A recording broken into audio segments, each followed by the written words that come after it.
Hey guys, what's going on? Blaine back for another Netflix review, and today I'm going to be talking about The Princess Switch 3.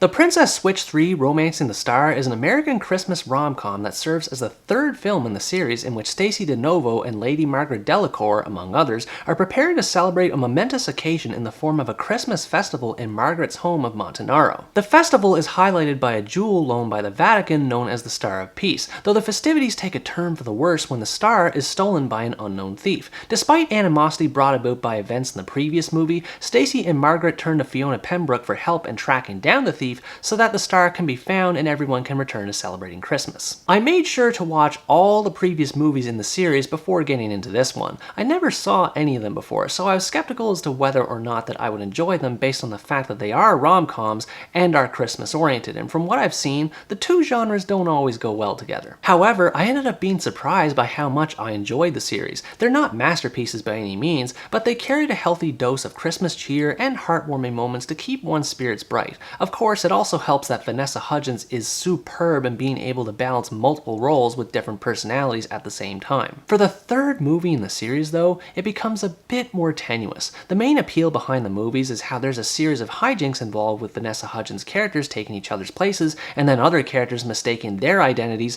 due to her three characters being virtually identical to each other. This was the main plot point of the first movie, then it takes a bit of a backseat in the second movie, but still has some role in events that unfold, and then in this third movie, it almost feels like an afterthought. The switch doesn't occur until about 3/4 of the way into the story, and it left me wondering when it was going to happen. Now, to be fair, this isn't as bad as, say, Kissing Booth 3, for example, when the actual kissing booth has no relevance to the plot of the movie at all. At least here, the switch does happen eventually, and it's made more interesting by how many variables are at play due to the three characters impersonating each other. And this is where I really have to commend Vanessa Hudgens' performance. Having to juggle three characters and giving all of them different personalities is no easy feat, especially when trying to pull off a British accent for two of them, but somehow she's able to make it work, and you can tell that she is having a ton of fun whenever she's on screen. This being said though, it felt like there was more of an emphasis placed on her portrayal of Fiona Pembroke, the villain from the previous movie. It does make sense for her to have a redemption arc of sorts, and it's done pretty well in this movie, but this sadly leaves less screen time for her other characters Stacey and Margaret to squeeze in. And the romance arc that happens between her and her friend Peter doesn't feel complete. I had a similar problem with how it went between Margaret and her partner Kevin, but these two in particular just didn't click. They argue with each other at inopportune times, and even when they go for the kiss, there's always something that interrupts the moment. It's bad enough when a movie does something like this once. We already know the characters are going to fall in love, and we already know that they're going to kiss. It's not a matter of if, but when, and delaying that key moment multiple times cheapens its payoff when it finally does happen. These things aside though, Fiona as a character was pretty well done. She goes through a transformation over the course of the story as she tries to redeem herself from her criminal behavior and even confronts past transgressions committed by her mother. It's never made explicitly clear what those transgressions were, but I still enjoyed the depth that was put into her character. Like I said though, I wish we had more of Stacey and Margaret, and the other supporting characters too for that matter.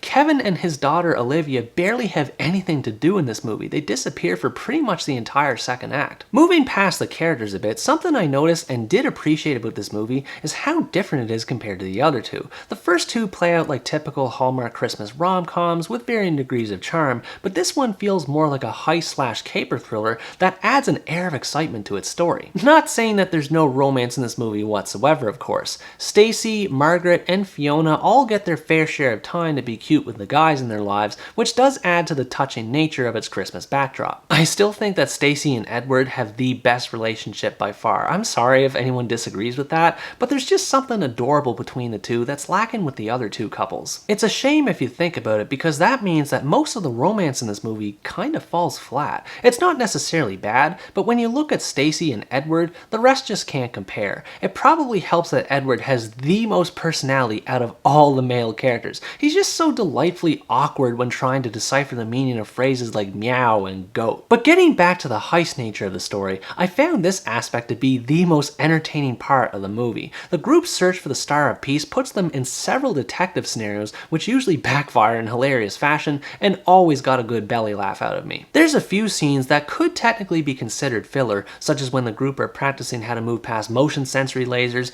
and a few times where characters are performing a tango dance, but I still found them enjoyable and a decent source of comedy, and also not too long to the point where they would have outstayed their welcome. I do think that the villain Hunter Cunard was completely wasted as a character. He doesn't even have as much to do with the plot as one might expect, and once the Star of Peace is found and he starts to look for the group, he just disappears for the rest of the movie. That just threw me for a loop, the way the characters just shrug him off like that. It'd be one thing if they showed him trying to escape and then getting arrested, but that doesn't happen, not on camera anyway. There's little reason to take him seriously as a character beyond a few scenes highlighting the history between him and Fiona. But in the end, it's still fun to watch the crew pull off these heist sequences combined with the switch once it does occur. The variety of scenes with which these take place in definitely helps in their presentation. They all center around British castles and private properties in the English countryside. After 2 movies being set in a town setting, it's nice to finally see more of the environment this time around. And in this regard, it does succeed in igniting the Christmas spirit in its audience once again, at least for me anyway.